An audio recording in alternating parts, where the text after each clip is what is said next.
What's up, everyone? So there's been something that's like beating inside of me for like so many years now, probably for like actually the last like couple years. And I want to preface this whole entire video by saying this is all speculation. Okay, I actually have no proof. Not really. I mean, I have some proof later on in this video, but for the most part, this is just pretty much what's going on in my head. So take this as opinion only, all right? These are not facts, okay? But some of my points could have merit, okay? So I made a video not too long ago talking about, how Apple was purposely slowing down their iPhones. And again, it was just speculation. I'm not saying they were, but it actually ended up kind of becoming true, okay? Apple kind of went through this phase of, based off your battery percentage, it could have possibly lowered the performance of your phone. And this was the performance throttling aspect of iOS 11. And it was kind of introduced in iOS 10. Okay, whatever. We already have that. We understood it. This was a time that Apple had. And they finally actually enabled this in the 8 Plus, the 8, and the iPhone 10. So pretty much all the iPhones are being throttled besides the newest ones if your battery is degraded a certain amount, okay? Now, I made a video, a lot of people disagree, but I was kind of right there, okay? Now, recently, this might seem like it's not correlated at all, but just kind of pay attention. I started doing these renders, and I started doing these phone models and like photoshopping these phones of what I think a potential phone could be. And I started thinking like some of these renders and leaks are actually pretty good, not just mine. A lot of people do much better renders than me, like 3D models and everything, and they do a very, very good job at it. And obviously sometimes we speculate, a lot of people out there, especially the people who push the actual specs inside the phone, they say, oh, this phone's gonna have like a 20,000 core processor, this and that. People kind of speculate and all this stuff. And with that, I mean, some people were right about the iPhone XR coming this year. They said a budget iPhone that's bigger than the iPhone X was going to be released, and it actually did end up being released. But people were wrong about the iPhone SE too as well, including me. I was wrong about it. So it's kind of up in the air, and that's what kind of brings the validness of my argument down. But what I was thinking is quite possibly, phone manufacturers, big companies like Apple, Samsung, Huawei, OnePlus, Google, whoever, they all kind of look at these leaks and speculations that we renderers make, or people, whoever, a lot of people speculate, these companies look at these rumors and they kind of mold and base their phones off of the rumors that are released if those rumors are good. Now, what I mean by that is, I'll give you an example right now, okay? Imagine I'm Samsung, okay? And all these Galaxy S10 leaks are coming out now. People are saying it's going to be this, the new Infinity displays, everything like that. Now, the display is one thing. Samsung kind of, mentioned it themselves that they're going to do something crazy. But imagine I'm Samsung, okay? And I saw a tweet of somebody tweeting like, oh, I would love it if this phone had a 5,000 milliamp hour battery, something like that. Or someone tweets, oh, we heard it's going to have a 5,000 milliamp hour battery, something crazy like that, right? And imagine that tweet got like 15,000 retweets or some crazy amount of, like, maybe even like 1,000 likes. Samsung would look at that tweet and possibly, revamp what their phone could be based off those tweets. Now, it's kind of too far into the phone manufacturing process for them to do that, but I feel like they're not the only ones. OnePlus could do the same thing as well. So sometimes some of these leaked videos, some of these leaked whatever tweets that people make about these phones before their release, OnePlus, Samsung, Google, they all look at these videos and they're like, a lot of people want to see this in the next phone, and it's not a crazy feat. It's not like we can't accomplish it. Let's just go ahead and push it in the phone. People want to see it. And now again, there's no proof, but this all kind of goes in the research aspect of it. And, Google kind of did it this year too, before they did their Google Pixel 3 XL, keynote, they kind of opened it up with that video of like people saying, oh, the notch this, the notch that, and they really ended up releasing the biggest notch in the world. It was the most confusing thing ever. I don't know why they did it.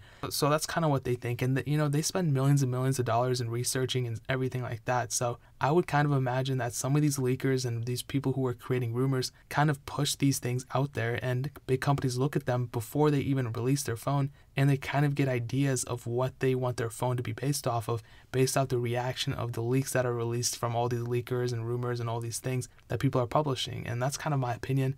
And I know it doesn't sound as cool or as like unbelievable as Apple slowing down your iPhones and things like that, but this one seems way more reasonable to me, and the Apple slowing down thing was actually right, so that's kind of crazy. And like I said, companies spend potentially millions and millions of dollars and do all this research, so why wouldn't they just look at a video or a tweet that a leaker posted and kind of, based off the reaction of that, see what they can do to make their phone look like that if people are going to buy it? Now, that isn't as crazy or unbelievable, like I said, as the other ones, but I kind of have another kind of theory that kind of has nothing to do with this, but kind of has something to do with planned obsolescence in a way, but not really. It's like, it's a really weird thing to understand. But I think phone manufacturers are purposely like not upgrading their phones as much and they're only making like marginal improvements every year now, so people will actually upgrade their phones more often. And every single year, every single time a new phone is released, I get the same exact vibe from them every single time. So a couple years ago, I probably wouldn't think that. I would probably say, no, dude, like that's impossible. Phones are, becoming way better now, and it's like that doesn't make any sense. But now I like 100% think that, okay? And it doesn't have to do with performance. It doesn't have to do with the screen. It doesn't have to do with the iPhone XR. It actually has to do with the battery, in my opinion. And we've seen improvements in every single aspect of a phone. We've seen better screens, better cameras, better glass on the phones, more waterproofing, all these different things. But yet our battery life and our battery sizes having just literally stayed the same. Like, yeah, maybe our battery life has increased a little bit, but our battery sizes have pretty much stayed the same. Maybe they decreased even a little bit. It's not even just Apple, it's Samsung, it's all these different phone manufacturers. They increase it one year, then they decrease it, then they increase it, decrease it, increase it. It's never like a straightforward arrow, It should be an upwards arrow, and every single time you upgrade a phone, it should be an increase and improvement. And like, how would you guys like it next year if like OnePlus, for example, released a new phone and the performance went down? Like, would you buy it? No. What if Samsung put out a phone and it was like, hey, we have all these different things, but by the way, the performance went down? Would you buy it? Obviously not. So why have we got accustomed to like phone manufacturers not increasing battery life or increasing battery size? In my opinion, I think that's pretty crazy. And that kind of all has to tie in with phone manufacturers purposely not upgrading the battery life in order to make people have a reason to upgrade their phones as a whole. And if you remember iPhones, obviously they've never had removable batteries, so that was actually a pretty smart business decision in the beginning with. But Samsung and LG and some other phone manufacturers too had removable batteries, but later on they switched to non-removable batteries. What was the reason for this? Was it to make the phone slimmer or this or that? No, it was just so people would actually have a harder time replacing the batteries of their phones. And once battery life suffers, like for example, for me, once my iPhone battery life it gets a little bit down, I'll probably end up taking it to Apple or whatever. But for a lot of people, if they have Samsungs, if they have LGs, it's not really that easy to replace the battery. You're going to have to take apart your phone and everything like that. In a case like this, most people will actually end up just upgrading their phones, altogether. Think about it. If you have an LG G6 or a Samsung Galaxy S7, chances are your battery life and your battery size is not as big as it used to be. Like, it's not at 100% level. Same thing with like an iPhone 6s or an iPhone 7. Your battery life is probably not even at 100%. My iPhone 10, for example, I don't even think that's at 100% anymore.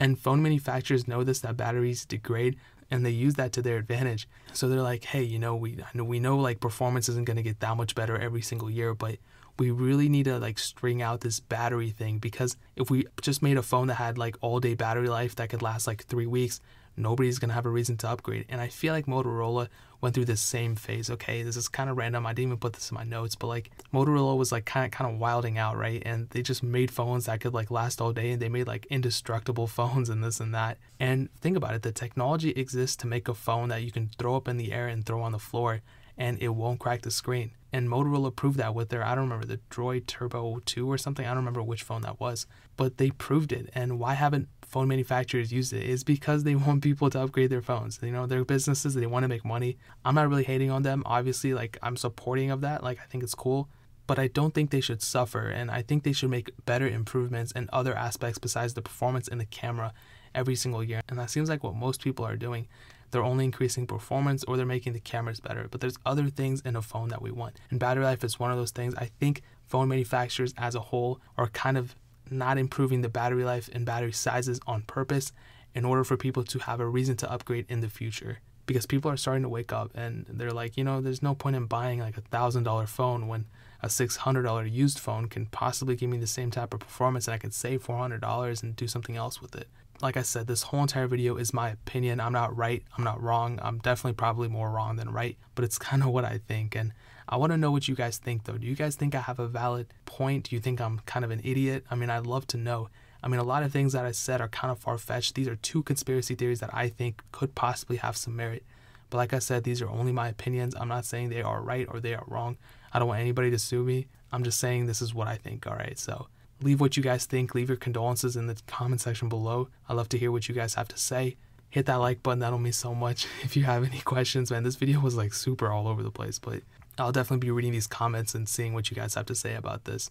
The last conspiracy video I did was actually pretty interesting, so I'll love to see what you guys have to say about this one. But definitely hit that subscribe button. Every single subscriber we get really does count, so it'll mean so much if you guys could hit that. Also check out the other links down in the description as well, my Twitter, my Instagram, my second channel that is also linked down below. I would really appreciate if you guys could check those out. I'm actually going to plan on doing a giveaway very, very soon, so you might want to stick around this channel as long as you can. I mean, I'm saying like the next couple weeks I'm going to do another giveaway, so I can't wait for that to drop. So more importantly than everything else though, I love every single one of you guys. Hopefully I'll catch you guys in the next video. Peace out to them.